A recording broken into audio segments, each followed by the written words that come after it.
Welcome to Seize the Mains by Malhotra's IS Academy. I'm Surbhi Sardana and this is Season 3 of our Daily Answer Writing Initiative. The question and this answer writing practice, this runs in coordination with our website. On rajisacademy.com, you can click on the mains answer writing section as you can see here and you will see a list of questions. Since this is day 48, so 47 question answer discussions have taken place to train you for mains, to teach you how to write a good answer, how to score better marks in mains. So if you have not written any answer till now, or if you're watching this video for the first time, this is the right time to start your practice. So yesterday there was a discussion taken in the International Relations Current Affairs session regarding United Nations and India pitching up for reforms in United Nations. A question has been framed around that UN and its agencies are very important from our civil services journey point of view, from our exam point of view. So let's see what the question is. It says UN may face oblivion without reforms to make it relevant. Comment. Answer in 250 words. See, this was the exact statement of our defense minister recently, and it is very much true because a lot of issues have been coming from time to time with regards to United Nations, and people say that it is becoming ineffective with time. So this is a comment answer.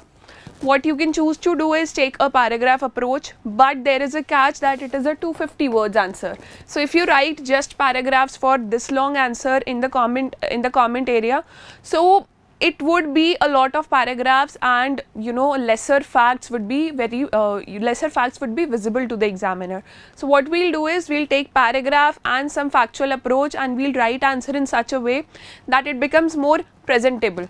So first of all, in the introduction paragraph, as I always say that in your introduction is just a basic conversation with the examiner, just like a conversation you have with your friend. So in the introduction paragraph, you have to talk about what is being asked in the question. For example, here United Nations has been asked. So whosoever is reading your answer should be able to understand what is United Nations about. So talk about objectives of United Nations. Talk about what are the functions of United Nations. United Nations karta kya hai? And then move your answer towards talking about issues and what can be the changes that can be brought in, and that will finish a common sentence. In the last paragraph, you can write your own viewpoint, but frame your viewpoints around the viewpoints of literary articles, academic discussions which have been going on in news or media. उसी के around अपना answer frame कीजिए. Don't come up with something that is very new because it might appear silly in your answer. So in the introduction, what you can talk is that UN for sure is an intergovernmental organization. बहुत सारी agencies के साथ UN मिलके काम करता है. UN is basically a collection of many agencies. United Nations system है ये.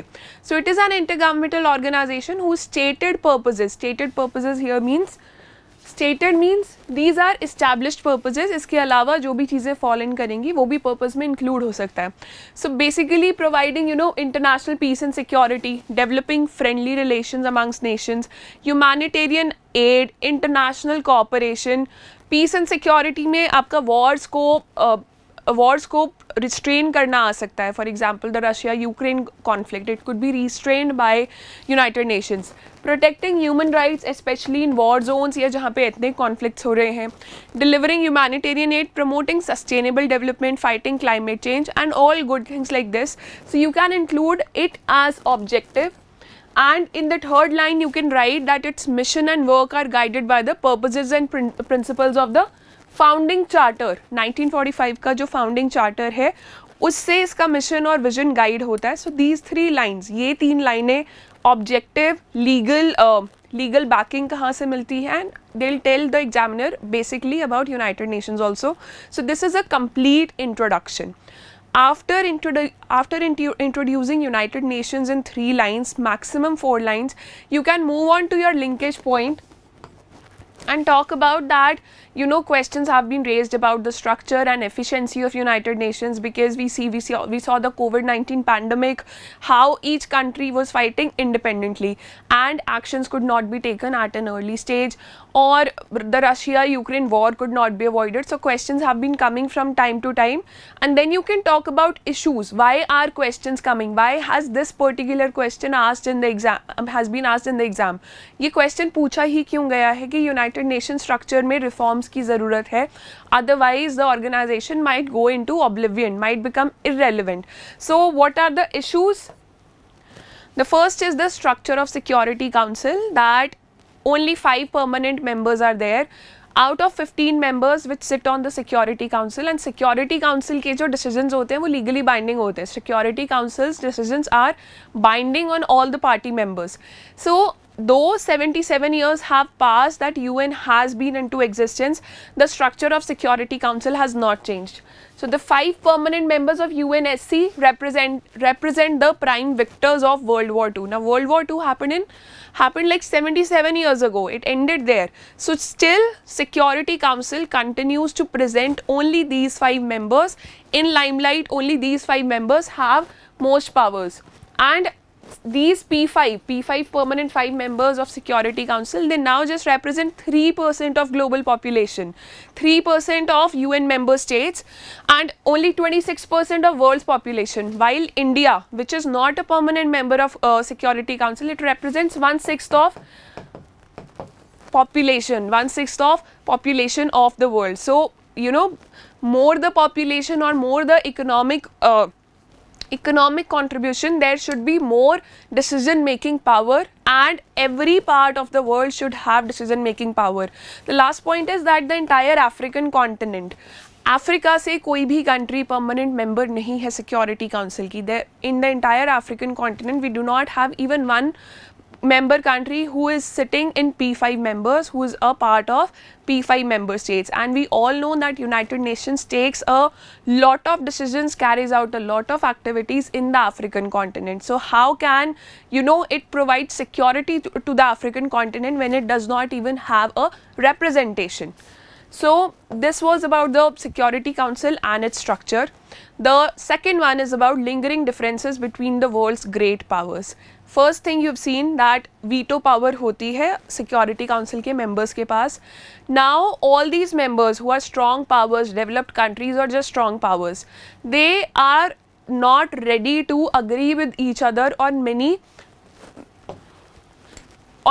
issues. For example, Russia-Ukraine war, it could not be stopped. The Security Council is mired by a system of vetoes of the permanent members. For example, China might be supporting Russia, USA is not supporting Russia. Even if one veto is passed in the Security Council, the resolution gets dissolved. So, and has been unable to act on Russia's invasion of Ukraine. So the entire purpose, United Nations का purpose है piece और security maintain करके रखना पूरे world में. तो वो entire purpose ही dilute हो जाता है जब सिक्योरिटी काउंसिल की फंक्शनिंग की वजह से, यूनाइटेड नेशंस के स्ट्रक्चर की वजह से टाइम पर एक्शन नहीं लिया जा सकता.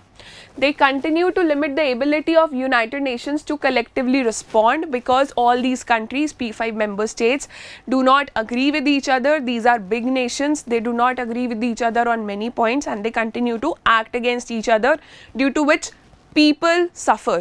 This is also escalated by budgetary constraints on United Nations. See, there is a data which says that the amount of money United States of America spends on its flowers, United States जितना flowers पे एक साल में spend करता है, that is the budget of United Nations. So United Nations has a very small budget. It cannot act independently because for funding, for grants, it is dependent on many nations, especially the United States of America, especially China. So when US invasion of Iraq occurred, the US led invasion in Iraq happened, and mass killings were taking place in Sudan. The United Nations could not take a stand. Even when this pandemic occurred, COVID-19 pandemic, WHO was accused that it is taking the side of China because China is one of the majority fund giving countries to World Health Organization. World Health Organization is part of United Nations system. So that's why, because money is coming from some important countries, from some powerful countries, that's why United Nations has failed to take a bold stand many times. The next one is the functional issues. For example, this United Nations Commission on Human Rights. Now there were human rights violations in Sudan and Libya, but these two countries were made a part of this agencies, UN Commission of Human Rights. So this also became a very political issue, that how can a country which is not supporting human rights in its own, on its own soil, can become a part of an agency which is supporting human rights. Next one is again about budgetary constraints, funding issues. जो भी education provide करने के लिए United Nations activities carry out करता है, eradication of poverty के लिए activities carry out करता है, any activities which are carried out as a part of humanitarian aid. Money is required, resources are required, so budgetary constraints are a part of functional issues here. So despite improvements in the fight against poverty, the UN and its agencies are in a constant battle for increased funding. The next one is the political and operational limitations. Yesterday we discussed in the IR International Current Affairs, in the weekly current affairs session, we discussed the Nagorno-Karabakh war.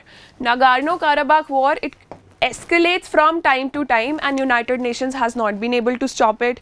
United Nations has not been able to stop the Israel-Palestine violence. Though UNESCO has taken the side of Palestine, it has recognized its sites as heritages, but United Nations as a whole has not been able to stop this. Taliban takeover of Afghanistan. Taliban took over Afghanistan. We saw so many violent incidents all over media. It was flooding all over media. But United Nations just could provide humanitarian aid. Political level पर या operational level पर कुछ भी ज़्यादा नहीं किया जा सका. The conflict in Ethiopia and Myanmar violence and Myanmar rights that have not been handled, and especially the weak response when 2008 financial crisis occurred and then COVID-19 pandemic occurred.